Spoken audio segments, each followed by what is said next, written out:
Me llamo Salva y en este vídeo voy a mostrar el resultado de una de las actividades de la última práctica de la asignatura de Inteligencia Artificial. El objetivo de esta segunda actividad era implementar en la escena de juego creada en las prácticas anteriores un agente de ML-Agents que tuviera un comportamiento similar al del tutorial Rollerball. En este caso, en vez de utilizar Rollerball, se ha preferido usar el ejemplo Pyramids y se ha implementado un agente con un comportamiento un poco más simplificado. En este caso, pues lo que se ha hecho es optar por implementar un zorro al cual, aplicándole una fuerza únicamente hacia adelante y que tiene la posibilidad de rotar hacia la izquierda y hacia la derecha, tiene que encontrar a una rana que aparece en diferentes puntos de la escena mientras esquiva obstáculos, tanto otros personajes como mobiliario urbano. De cara al aprendizaje, lo que se ha hecho es hacer transfer learning. En ese sentido, lo que se han creado son diferentes entornos de aprendizaje, empezando por algunos muy sencillos y evolucionándolos poco a poco hacia otros un poco más complejos. El resultado del transfer learning no ha sido perfecto, como en el caso de Rollerball. Por eso, como se ve en la pantalla, pues hay ocasiones en las que la gente falla, ya que el margen de error es un poquito superior, especialmente teniendo en cuenta que la complejidad de la escena es superior a lo que ha visto en los entrenamientos. Pero aún así el agente cumple bastante bien con el objetivo propuesto. Hay que tener en cuenta que en este caso las observaciones extrínsecas son inferiores a las del ejemplo de Rollerball y casi todo lo ha hecho con Curiosity y con unos sensores de percepción 3D del entorno, con lo cual el descubrimiento tanto de lo que tiene que hacer como de cómo desplazarse, cómo esquivar los obstáculos y cómo esquivar las trayectorias de los personajes lo ha descubierto por sí mismo. Entonces, para el aprendizaje, como comentaba, se han creado 7 entornos de aprendizaje diferentes, empezando por el primero, que es idéntico al utilizado en Rollerball, un plano de 10×10, donde solo están el agente y el objetivo, y donde el agente tiene que perseguir al objetivo por los diferentes puntos sin caer por el borde.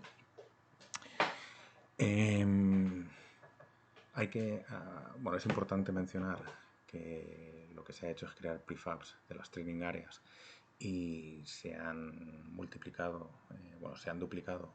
en varias ocasiones para aumentar el ritmo de aprendizaje de la gente, y eso se ha hecho en todos los escenarios. Entonces el primero es un plano muy simple. En el segundo entorno se ha añadido un primer obstáculo. En el tercer entorno el número de obstáculos pasa a ser 2. En el cuarto entorno ya pasa a ser 4 obstáculos con una disposición diferente para que también practique otro tipo de giros y de estrategias. En el quinto se añade un objetivo adicional y además se aumenta, un obstáculo, no un objetivo, se añade un obstáculo adicional y se aumenta el tamaño de la escena de juego, con lo cual pues cambia un poco todo. En la escena, en el entorno 6, al mismo entorno anterior se le añaden personajes, se le añade tanto un runner como un elder, que tienen el mismo comportamiento que en las prácticas anteriores. El runner circula alrededor del escenario y el elder se desplaza de manera aleatoria en diferentes puntos del Navmesh.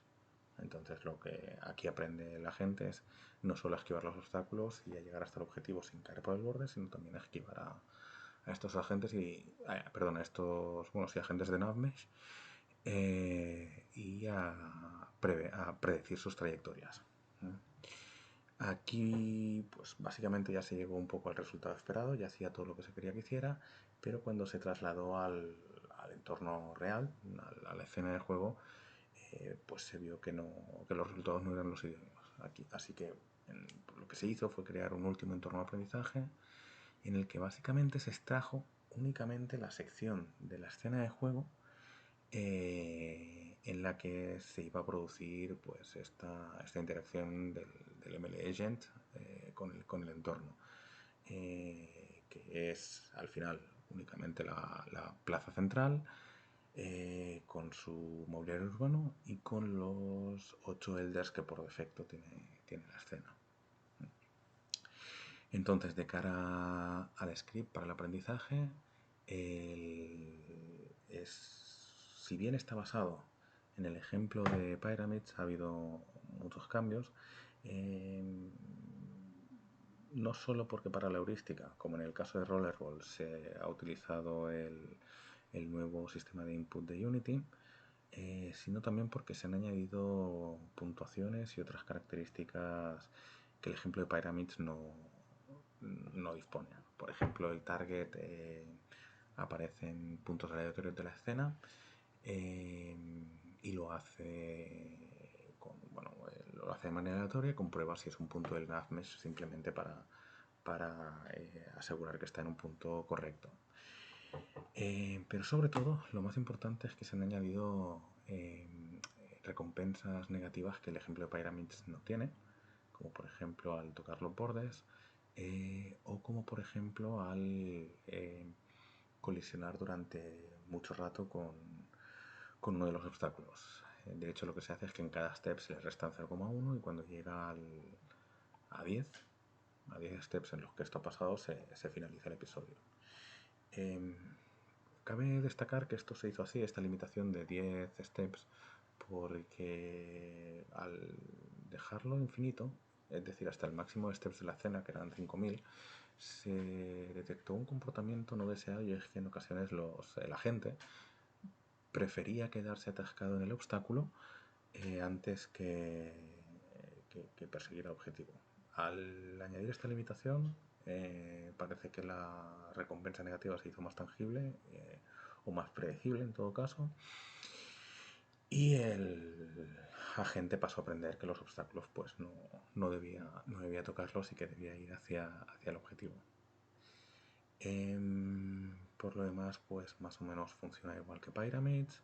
En este caso hay dos observaciones extrínsecas: la posición del agente y su velocidad con un Inverse Transform Direction, y acciones, en vez de tener 4, solo tiene 3, ya que al contrario que el ejemplo de Pyramids, el agente no se puede desplazar hacia atrás, solo se puede desplazar hacia adelante. En lo referente...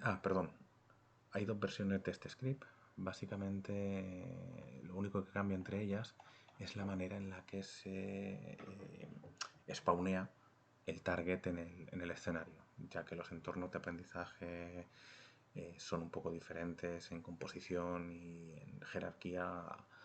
a la escena real. Entonces lo único que cambia entre uno y otro al final es el método que se llama Move to Random Position, que es el que permite al target cambiar de ubicación al principio de cada episodio.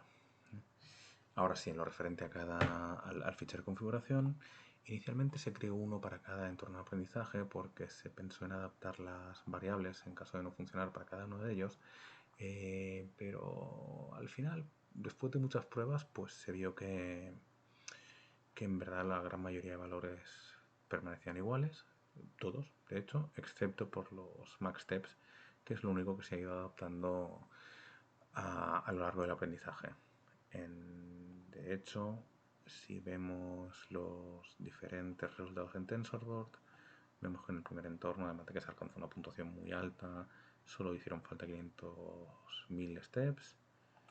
En el segundo ejemplo hicieron falta 2 millones de steps y además empezó con valores muy bajos por los obstáculos, por ser el primer contacto con los obstáculos, y se llegó pues también a un valor muy alto. En el tercer ejemplo, que era el que introducía 2 obstáculos, y ya los resultados empezaron a ser un poco más difusos y un poco más variables, y en los resultados siguientes ya se ve que incluso baja del 0,9, pero teniendo en cuenta que la puntuación, el min reward objetivo era de 0,9, sigue estando dentro de los límites aceptables, tanto en el 4 como en el 5, que también hicieron falta 2 millones para llegar a resultados decentes. Y en el 6, que es el que introduce a los personajes, aquí pues como se puede ver hubo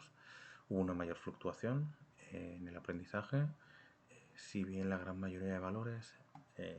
incluyendo la entropía, se mantenían de manera similar al del resto de aprendizajes. La puntuación máxima, de hecho, fue por encima del 0,83. No llegaba a lo esperado, pero los resultados con el brain en funcionamiento fueron los esperados y el margen de error era muy poco. Quizá el entrenamiento más difícil ha sido el último, porque el nivel de complejidad ascendía muchísimo. Comentaba al principio del vídeo que había un mayor margen de mejora, y eso es porque el valor máximo después de 1.000.000 de intentos, la mean reward máxima fue de 0,63 sobre un total de 1, con lo cual pues existe una posibilidad entre 3 de que la gente falle. Por lo demás, el resto de valores más o menos siguen la tónica de los anteriores, pese a que en este caso se observan diferencias tanto en el beta como en el epsilon, como en la entropía, que muy probablemente se podrían haber solucionado o se podrían haber mejorado un poco cambiando los valores de epsilon, de beta o incluso de la learning rate, ya que es el que se ha visto que más se ve afectado, y por eso se ha optado siempre por modificar el número máximo de steps, que al final tiene una relación directa con cómo va decayendo la learning rate a lo largo del aprendizaje. En cualquier caso, el resultado es el que se ha mostrado al inicio del vídeo. La gente funciona bastante bien. Tiene pocos errores, pero no está exento de ellos, y en ocasiones pues o bien colisiona contra los personajes, especialmente cuando hay acumulaciones o cuando lo rodean, y en alguna ocasión también contra los límites del área que se le ha configurado para actuar. Y eso es todo.